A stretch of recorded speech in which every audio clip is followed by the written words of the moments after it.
مودي له یو جواب ورکوم چې اوسه پورې به تاسو کول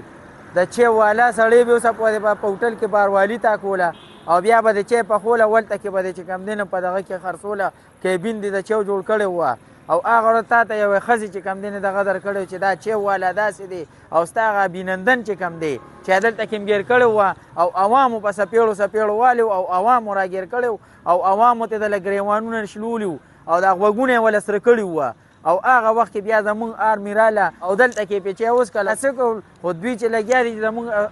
آرمي پسې خبره کوي او زمونږ د پاکستان عوامو پسې کم دوی خبرې کوي ناول خو د دې راشي د عوامو جواب دې صرف وکړي زمونږ آرمي خو زمونږ چې کم دی د هغوی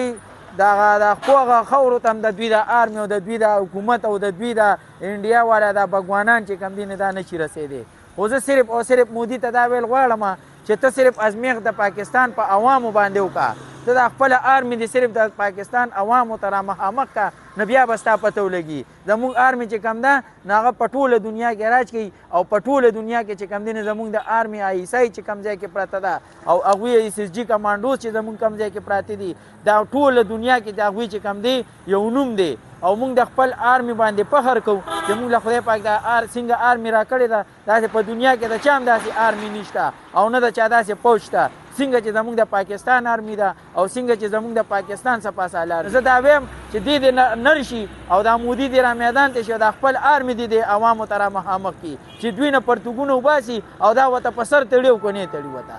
وایي که نه چې زه حمله کوم نو ته ازموده خو که ازمیش خو که ته راشه په پاکستان باندې ازمیش وکړه او لاړ شه بې لندن نه یې تپوس وکړه خپل آرمي د لوږې مړ شو خپل آرمي دې ته خو د خپل آرمي تپوس وکړه او ته په موږ باندې حمله کوې مړه ته خو ازمیش خو وکړه که نه یو ازمیش وکړه ته راشه او ته دونه سړی شوې ته مړه ته دومره سړی شوې ته په موږ باندې حمله کوې الحمدلله زموږ آرمي چې کومه ده په ملک کې په ورلډ کې په 1 نمبر ده زموږ عیسائی زموږ کمانډو او موږ خو له هغه خلک رشت املا نه دي زموږ مجاهدین عوام وایي چې آرمي ته وایي چې موږ پرېږده آرمي د وروسته چې موږ ځو عوامو کې دونه جذبه ده الحمدلله زموږ عوام د آرمي نه مخکې ده دې مړه ته چې ته ګرځه چې ته د غوا میچاج اسکا د غوا میچاج اسکا مودي ته دونه سړی شوې چې ته اوس راځې په موږ باندې حملې کوې مړه ټاکس مسله خو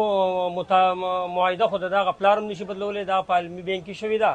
او دې هسې د خولې ډوجي ولي که چېرته خدای پاک دې د پښتنو په ګوتو کې ورغی یا